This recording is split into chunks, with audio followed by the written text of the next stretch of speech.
कुछ स्थल ऐसे होते हैं जिनमें अपनी एक अलग चेतना होती है, ऊर्जा का अपना ही एक अलग प्रवाह होता है। ये ऊर्जा उन महान व्यक्तित्वों की होती है जिनकी तपस्या से वन, पर्वत, पहाड़ भी जागृत हो उठते हैं। मानवीय प्रेरणाओं का केंद्र बन जाते हैं। माउंट आबू की आभा भी दादा लेखराज और उन जैसे अनेकों सिद्ध व्यक्तित्वों की वजह निरंतर बढ़ती रही है। आज इस पवित्र स्थान से ब्रह्मा कुमारी संस्था के द्वारा आजादी के अमृत महोत्सव से स्वर्णिम भारत की ओर एक बहुत बड़े अभियान का प्रारंभ हो रहा है। इस कार्यक्रम में स्वर्णिम भारत के लिए भावना भी है, साधना भी है। इसमें देश के लिए प्रेरणा भी है और ब्रह्मा कुमारियों के प्रयास भी हैं। मैं देश के संकल्पों के साथ, देश के सपनों के साथ निरंतर जुड़े रहने के लिए ब्रह्मा कुमारी परिवार का बहुत बहुत अभिनंदन करता हूं। आज के इस कार्यक्रम में दादी जानकी, राजयोगिनी दादी हृदय मोहिनी जी सशरीर हमारे बीच उपस्थित नहीं है। मुझ पर उनका बहुत स्नेह था। आज के इस आयोजन पर मैं उनका आशीर्वाद भी महसूस कर रहा हूं। साथियों, जब संकल्प के साथ साधना जुड़ जाती है, जब मानव मात्र के साथ हमारा मम भाव जुड़ जाता है, अपनी व्यक्तिगत उपलब्धियों के लिए इदम न मम यह भाव जागने लगता है, तो समझिए हमारे संकल्पों के जरिए एक नए कालखंड का जन्म होने वाला है, एक नया सवेरा होने वाला है। सेवा और त्याग का यही अनुभव आज अमृत महोत्सव में नए भारत के लिए उमड़ रहा है। इसी त्याग और कर्तव्य भाव से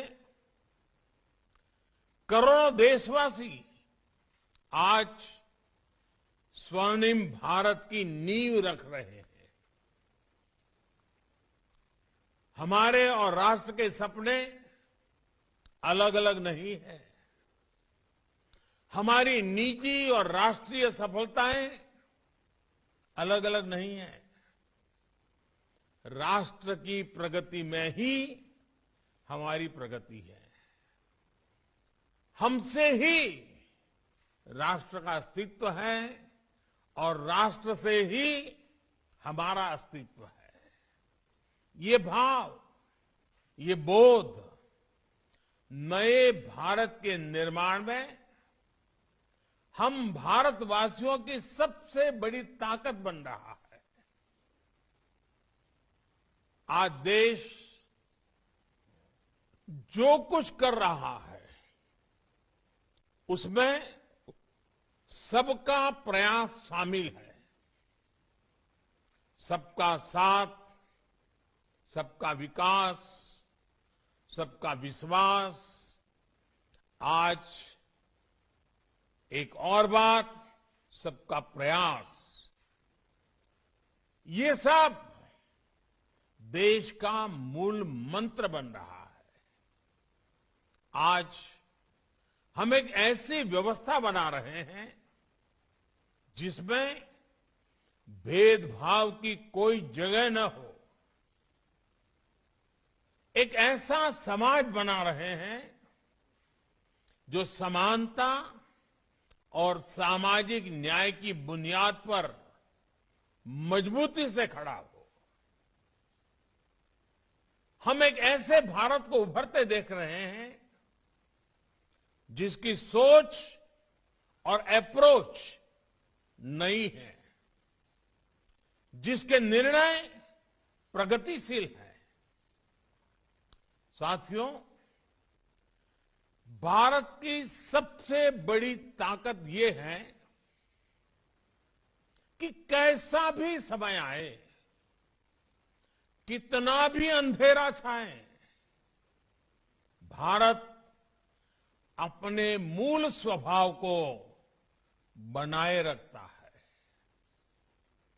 हमारा युगों युगों का इतिहास इस बात का साक्षी है। दुनिया जब अंधकार से दौर से और गहरे दौर में थी, महिलाओं को लेकर पुरानी सोच में जकड़ी थी, तब भारत मातृशक्ति की पूजा देवी के रूप में करता था। हमारे यहां गार्गी, मैत्रेयी, अनसुईया, अरुंधति और मदालसा जैसी विदुषियां समाज को ज्ञान देती थी। कठिनाइयों से भरे मध्यकाल में भी इस देश में पन्ना घाय और मीराबाई जैसी महान नारियां हुई। और अमृत महोत्सव में देश जिन स्वाधीनता संग्राम के इतिहास को याद कर रहा है, उसमें भी कितनी ही महिलाओं ने अपने बलिदान दिए हैं। कित्तूर की रानी चेन्नम्मा, मतंगिनी हाजरा, रानी लक्ष्मीबाई, वीरांगना जलकारी बाई, वहां से लेकर सामाजिक क्षेत्र में अहल्याबाई होलकर, सावित्रीबाई फुले, इन देवियों ने भारत की पहचान बनाए रखी।